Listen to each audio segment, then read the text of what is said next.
Hi all. आज के video में हम देखेंगे कि कैसे हम डेटाबेस क्रिएट करते हैं और डेटाबेस से रिलेटेड कमांड्स देखेंगे। तो सबसे पहले हमारे कमांड लाइन क्लाइंट की विंडो ओपन करेंगे। तो ऐसी विंडो आती है और हमें इसमें पासवर्ड डालना पड़ेगा जो हमने तब डाला था जब हमने MySQL इंस्टॉल किया था। तो मैं पासवर्ड डालती हूँ। पासवर्ड डालने के बाद मेरे पास ये एक वेलकम पेज टाइप आता है जिसमें बेसिक इन्फॉर्मेशन होती है MySQL के बारे में, जैसे कि MySQL और एकल कंपनी का एक प्रोडक्ट है। और ये जो MySQL और एरो के साथ आ रहा है, यहाँ से मैं अपनी कमांड लिखूंगी। ये कर्सर ब्लिंक हो रहा है जहां से मैं अपनी कमांड लिखूंगी।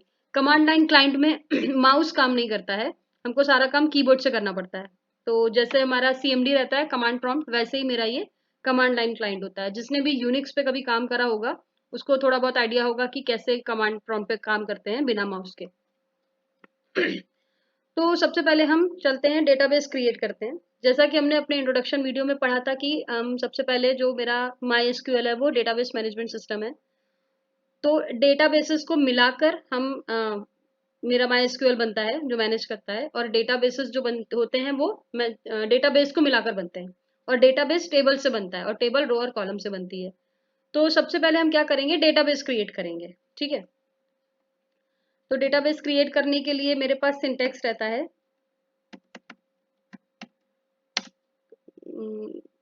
क्रिएट डेटाबेस, उसके बाद डेटाबेस का नाम। तो डेटाबेस का नाम मैंने रखा, सपोज मैंने कंपनी नाम का डेटाबेस बना रही हूँ तो मैंने रखा कंपनी और सेमीकोलन लगाया। सीक्वल की क्वेरीज के लास्ट में हम सेमीकोलन लगाते हैं। Most of the databases management system जैसे MySQL, PLSQL और भी जो भी हैं वो सेमीकोलन से ही क्वेरी को टर्मिनेट करना मानते हैं, यानी कि सेमीकोलन कंपलसरी होता है। बट बहुत सारे डेटाबेसेस ऐसे भी होते हैं जिसमें कि सेमीकोलन लगाना कंपलसरी नहीं होता, बट हमें एक हैबिट बनानी चाहिए कि सीक्वल की क्वेरीज के एंड में हमेशा सेमीकोलन लगाना चाहिए। अब सीक्वल की क्वेरीज लिखने के लिए कुछ रूल्स हैं, जैसे कि हम कमांड्स को कैपिटल्स में लिखते हैं, अपर केस में लिखते हैं, और वेरिएबल्स को हम लोअर केस में लिखते हैं। ऑल्दो मेरी जो सीक्वल है वो केस इनसेंसिटिव होती है, बट कन्वेंशनली हम ये लिखते हैं। कन्वेंशन का मतलब होता है रूल नहीं है बट उसको हर कोई मानता है तो हम भी मानते हैं। ठीक है। तो क्रिएट डेटाबेस मेरा सिंटेक्स हो गया और स्मॉल में लिखा हुआ मेरा वेरिएबल नेम हो गया। तो मैं एक कंपनी नाम का डेटाबेस बना रही हूँ। मैंने क्वेरी लिखी और मैंने एंटर किया। ठीक है।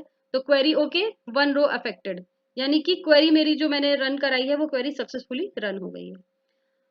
उसके बाद ये मेरी डेटाबेस क्रिएट करने की कमांड हो गई।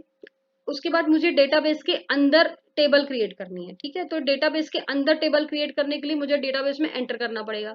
डेटाबेस में एंटर करने के लिए मेरे पास कमांड होती है यूज डेटाबेस। तो मैं लिखती हूँ यूज और डेटाबेस का नाम COMANY कोलन।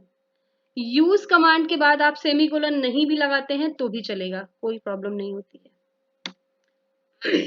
अब मैं अपने डेटा, देखिए आ रहा है डेटाबेस चेंज, यानी कि मैं अपने कंपनी डेटाबेस के अंदर हूँ। अब यहाँ पर मैं अपनी टेबल क्रिएट कर सकती हूँ। ठीक है। किसी किसी जगह आपको क्रिएट डेटाबेस की जगह स्कीमा लिखा मिलेगा। ठीक है। That is also valid command. Schema और डेटाबेस एक तरीके से आप सिनोनिम मान सकते हैं MySQL के केस में। आप डेटाबेस की जगह स्कीमा से भी डेटाबेस क्रिएट कर सकते हैं। फॉर एग्जांपल क्रिएट स्कीमा, और स्कीमा का नाम मैंने दे दिया कंपनी की जगह ऑफिस नाम का बना दिया, तो OFFICE एंड सेमीकोलन। तो that is also a valid command. तो हम क्रिएट डेटाबेस या क्रिएट स्कीमा में, आप दोनों में से जो भी लगा दिखे, कंफ्यूजन मत कीजिएगा, दोनों का मतलब एक ही होता है। अब मेरा डेटाबेस बन गया है। अब हम अपने कंपनी डेटाबेस से बाहर हैं। अभी हमने स्कीमा क्रिएट किया है जो मेरे मेन डेटाबेस सिस्टम में बना है, MySQL के डेटाबेस में बना हुआ है। ठीक है।